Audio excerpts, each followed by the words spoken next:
ආයුබෝවන් යාළුවනේ කොහොමද ඔයාලට? ඔන්න අදත් මම ආවා ඔයාලට වැදගත් වෙන වීඩියෝ එකක් අරගෙන. ඉතින් ඉක්මනටම අපි වීඩියෝ එක බලමු. සැහැල්ලුවට අඳින්න මහ ගන්න පුළුවන් කියුලට් එකක් තමයි අද අරගෙන ආවේ. Tamanට කැමති රෙදි වර්ගයක් අරගන්න. විස්කෝස් රෙද්දක් නම් ඉතින් ගොඩක්ම පහසුයි. ප්ලේන් රෙද්දක් හරි ප්‍රින්ටඩ් රෙද්දකින් හරි ඔයාලට මේ කියුලට් එක මහ ගන්න පුළුවන්. 45 පළල රෙද්දෙන් මහනවා නම් යාර එකක් ගන්න. 60 පළල රෙද්දකින් මහනවා නම් යාර භාගයක් ගන්න. අවශ්‍ය වෙන මිමි තමයි ඉනවට කීල් උස සම්පූර්ණ උස. මම දන හිස ගාවට ගන්න නිසා අඟල් 20ක් ගත්තා. මතක තියාගන්න උස මෙන් දෙගුණයක් අරගන්න. උස අඟල් 40ක් අරගෙන රෙද දෙකට නමා ගන්න. එක පැත්තකින් බලවාටියටත් අනෙක් පැත්ත නැම්මටත් එන විදිහට නමා ගන්න ඕනේ. ඉදිරිපස පිටුපස කොටස් මම වෙනස් කරන්නේ එකම විදිහට කොටස් දෙකම කපා ගමු. මේ කියුලට් එක සැහැල්ලුවට අඳින කලිසමක් නිසා මට ඉනවට මිම්ම අවශ්‍ය වෙන්නේ නැහැ. අපි බලමු දැන් කොහොමද මේක හදාගන්නේ කියලා. බලවාටිය තමන්ගේ පැත්තට තියාගෙන ඉන රේඛාව දිගේ ඉදිරියට මේ විදිහට අඟල් 4ක් ලකුණු කරගන්න. අඟල් 4 ලකුණු කරපු තැන සිට පහළට රේඛාවක් ඇඳ ගන්න. ඒ රේඛාව දිගේ කීල් උස 12ක් ලකුණු කරගෙන හරහට රේඛාවක් ඇඳගෙන කීල් එක මෙන්න මේ විදිහට අඟල් 1ක් ලකුණු කරලා හැඩ කරලා ඇඳ ගන්න ඕනේ. කරුව හැඩ කරලා ඇඳගත්ත තැන ඉඳලා වාටිය රේඛාවේ අඟල් 2ක් ලකුණු කරලා බලවාටිය දිගේ පහළට රේඛාවක් ඇඳ ගන්න. මම නැම්ම රේඛාවෙත් ඉනේ සිට අඟල් 1ක් ලකුණු කරලා පහතට වාටිය දක්වා ගෙවන ආකාරයට හැඩ කරලා රේඛාවක් ඇඳ ගන්නවා. මෙන්න මේ විදිහට. ඉතින් මගේ වීඩියෝ බලන යාළුවෝ හැමෝටම මම ගොඩාක්ම ආදරේ කියලා කියන්නත් ඕනේ. ඒ වගේම මම දාන වීඩියෝ වලට ඔයාලා කැමති නම් BP Dream Passion මගේ channel එක subscribe කරන්න, like කරන්න, comment කරන්න, යාළුවන්ටත් බලන්න share කරන්න. ඔයාලට පැහැදිලි තැනක් තියෙනවා නම් මට comment එකක් දාලා මගෙන් අහන්න පුළුවන්. මම ඔයගලන්ට කියලා දෙන්නම්. ඔයාලට ලාවට ඇඳුණු මේ රේඛාව උඩ මම නැවතත් තද පාටකින් අඳිනවා. ඔයගලන්ට තවත් පැහැදිලි වෙයි. එතකොට කියුලට් එක අපි රෙද්ද ඇඳගෙන ඉවරයි. අපිට බ්ලොක් අවශ්‍ය වෙන්නේ අපි රෙද්දම මිමි ටික සටහන් කරගෙන ඇඳගමු. මම ඔයාලට පුංචි අදහසක් දෙන්නම්. අපිට මේ මිමි ටිකම අරගෙන දන හිසින් පොඩ්ඩක් පහතටත් ඒ වගේම ඊට වැඩිය දිගටත් අරගෙන මහ ගන්න පුළුවන්. මම දැන් කියුලට් එකේ රෙදි කොටස් ටික කපා ගන්නවා. බලවාටියේ සිට ඉන රේඛාව දෙසට අඟල් 4 මාක් කරගත්ත එක අපි කපා ගත්තා. දැන් නැම්ම රේඛාවෙන් අඟල් 1ක් ලකුණු කරපු රේඛාව දිගේ කපාගෙන අනවශ්‍ය කොටස් රෙදි කොටස් කපාගෙන ඉවරයි. සම්පූර්ණ උස විදිහට අඟල් 20ක් ගත්තා. මුලින්ම රෙදි කොටස් ටික වෙන් කරගන්න. රෙදි කොටස් 4ක් තියෙනවා. ඒ ටික වෙන් කරගන්න. ඊට පස්සේ අපි කියුලට් එක මහගමු. මේ විදිහට කොටස් දෙක වෙන් කරගෙන කීල් එක දිගේ අඟල් භාගයක් තියලා මහගන්න. මම මේ මහන කියුලට් එක free size ඕනම කෙනෙකුට ඒ කියන්නේ size වලින් small, medium, large, XL මේ හැමෝටම අඳින්න පුළුවන්. මතකනේ අපිට කියුලට් එක දිගට ගන්න නම් ඕන කරන්නේ උසින් වැඩි කරගන්න විතරයි. කියුලට් එකේ රෙදි කොටස් ටික මහගමු. මෙන්න මේ විදිහට අඟල් භාගයක් තියලා කීල් එක දිගේ මහගෙන යන්න ඕනේ. මෙන්න මේ විදිහට රෙදි කොටස් දෙකක් අරගෙන මහගත්තා. දැන් අනිත් රෙදි කොටස් දෙකත් අරගෙන මේ විදිහටම මහ ගන්න ඕනේ. රෙදි කොටස් දෙකේම කීල් එක අපි මහගෙන මේ විදිහට මහගෙන ඉවර කරලා හොඳ පිටපැත්ත ඇතුළටත් කන පිටපැත්ත එළියටත් වෙන විදිහට අරගෙන අපි අංශ දෙක මූට්ටු කරගන්න ඕනේ. කීල් එක Tamanට අවශ්‍ය පරිදි අඟල් 11ක් 12ක් 13ක් ඒ වගේ Tamanට අවශ්‍ය ප්‍රමාණයට වැඩි කරගන්න පුළුවන්. ඉතින් යාළුවනේ මම දාන වීඩියෝ ඔයගලන්ට වැදගත් වුණා නම් මාව subscribe කරලා bell icon එක click කරලා තියාගන්න. එතකොට මම වීඩියෝ එකක් දාපු ගමන් ඔයගලන්ට notification එකක් එනවා. වීඩියෝ එක බලන්න පුළුවන්. මම මහලා ඉවර කරගත්ත හැම මැහුම් කොටසක්ම ආයෙමත් ඒ දිගේ ඕලොක් කරගන්නවා. අපිට හොඳ නිමාවක් ගන්න පුළුවන් ඕලොක් කරගන්නවා නම් ඕලොක් මැෂින් එකක් තියෙන අය ඕලොක් කරගන්න. ඔයාලා කැමති විදිහට දිග කියුලට් එකක් හරි කොට කියුලට් එකක් හරි ලස්සන විදිහකට මහගන්න.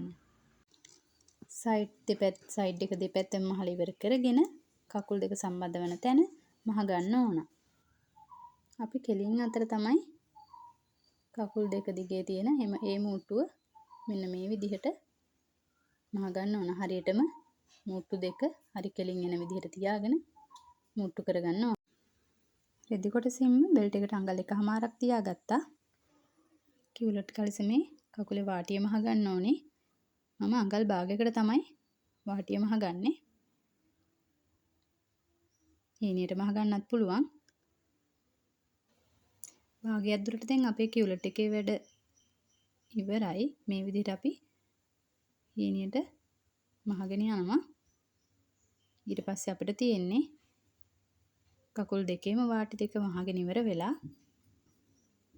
කකුල සම්බන්ධන තැනින් කෙලින් අතට තියලා හරි කෙලින් අඟල් භාගයක් තියලා මහ ගන්න තියෙන්නේ. කීල් එක අවසන් වෙන තැන ඒ කියන්නේ කරුව ගාව මූටු දෙක හරි කෙලින් එනවද කියලා බලලා හරියට ඒක මහ ගන්න ඕනේ. මෙන්න මේ විදිහට. ඒ කොටසත් මම අර විදිහටම හොලොක් කරලා අවසන් කරගන්නවා. මට දැන් ඉතුරුලා තියෙන්නේ කියුලට් එකේ වේස් බෑන්ඩ් එක හදාගන්න තමයි. ඉන වටේ අපි අඟල් 1/2ක් තියාගෙන තියෙනවා. ඉතින් අපිට මේ වගේ වේස් බෑන්ඩ් එකක් අල්ලගන්නත් පුළුවන්. ඒත් මම අද අඟල් 1ක් පළල ඉලාස්ටික් එක තමයි භාවිතා කරන්නේ. අඟල් 1ක සයිස් එකට අපි බෑන්ඩ් එක හදාගමු. ඉනවට මැනලා ඉනවටෙන් අඟල් 3ක් හෝ 4ක් අඩු කරලා ඉලාස්ටික් එක කපා ගන්න ඕනේ. ඉන 30ක් නම් ඒ 30න් ඉනවට 30ක් නම් ඒ 30න් 3ක් හෝ 4ක් අඩු කරලා ඉලාස්ටික් එක කපා ගන්න. මම හිතනවා ඔයාලට තේරෙන්නේ නැති කියලා. ප්‍රීසයිස් නිසා ඉනවට ප්‍රමාණයම ඉලාස්ටික් එකට ගන්නත් පුළුවන්. ගොඩාක්ම සැහැල්ලුවට අඳින්න පුළුවන් කලිසමක්. ඉලාස්ටික් එක දාගන්න කලින් අඟල් 1කුත් පොයින්ට් එකක් වගේ ඉතිරි කරගෙන හීනියට අපි අයින දිගේම මෙහෙම පාර ගහගමු. මොකද අපි ඉලාස්ටික් එක අය කට්ටකින් තමයි ඇතුල් කරන්නේ. සයිස් එක බලාගෙන මේ විදිහට මහගෙන යමු. ගොඩක්ම ලේසි. ඔයගලන්ට ලේසි විදිහටම තමයි මම මේ කියලා දෙන්නේ. අඟල් 1කුත් පොයින්ට් එකක් අරගත්තේ ඉලාස්ටික් එක ඇතුල් කරද්දී ඇකිලෙන්නේ නැතුව ඉලාස්ටික් එක පහසුවෙන් දාගන්න පුළුවන් වෙන්න. මේ විදිහටම බෑන්ඩ් එක මහගෙන මම මෙහෙම මුලින් පටන් ගත්ත තැනට ලං වෙද්දී අඟල් 1ක් තියලා ටැග් කරගෙන නවත්ත ගන්නවා. මෙන්න මේ විදිහට. ඉලාස්ටික් එක ඇතුල් කරගන්න තැනට අඟලක් තියාගන්න කිව්වේ.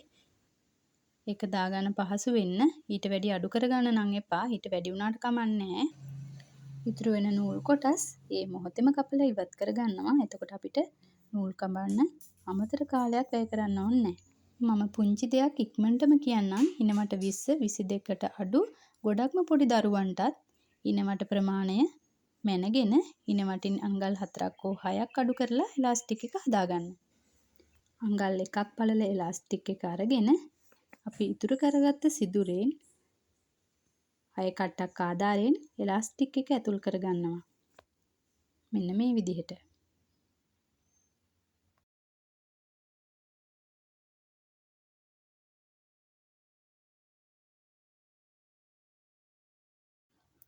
තාමත් ඔයාලා හිතනවා නම් කඩෙන් අරගෙන කියුලට් එකක් අඳින්න දැන් මේ අදහස හිතින් අයින් කරලා මේ කලිසම් මහගෙන අඳින්න උත්සාහ කරන්න. දැන් ඉලාස්ටික් එක ඇතුළු කරගෙන අවසන් වන තැන ඉලාස්ටික් කොටස් දෙක එකට තියාගෙන අඟල් භාගයක් තියලා ටැග් කරගන්න.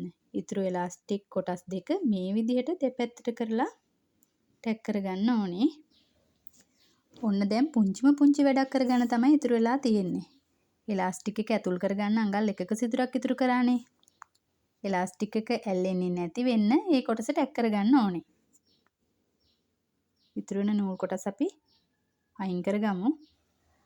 අපිට මේ වේස් බෑන්ඩ් එක මැදින් අඟල් භාගයක් වෙන්න ඉලාස්ටික් එක ඇදගෙන මහගෙන යන්නත් පුළුවන්. මම මේ විදිහටම ඉතුරු කරගන්නවා.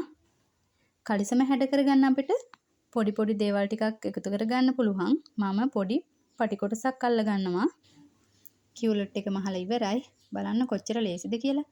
ඔයගලන්ට ඉස්සරහට පොකට් එකක් අල්ල ගන්නත් පුළුවන්.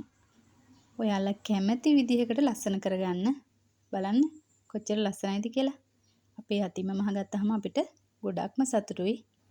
Tamanට අඳින්න මහ ගන්න වගේම ඔයාලට ආදායමක් එන පුංචි බිස්නස් එකක් විදිහටත් මේ කිව්ලට් මහන්න පුළුවන්. මේ තියෙන්නේ මම මේ විදිහට මහගත්ත සයිස් 2කින් මහගත්ත කිව්ලට්. ඔයාලත් මහන්න අනිවාර්යෙන්ම උත්සාහ කරලා බලන්න. ඒ වගේම ඔයාලට මම දාන වීඩියෝ වැදගත් වුණා නම් ඉදිරියටත් මම දාන වීඩියෝ බලන්න මාව subscribe කරලා තියාගන්න. ඉතින් ගිහින් එන්නම්. goodbye.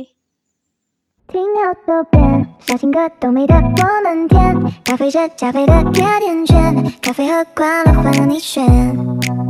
蓝色的天，被青色都印颗心照片，要平和我们才最让眼。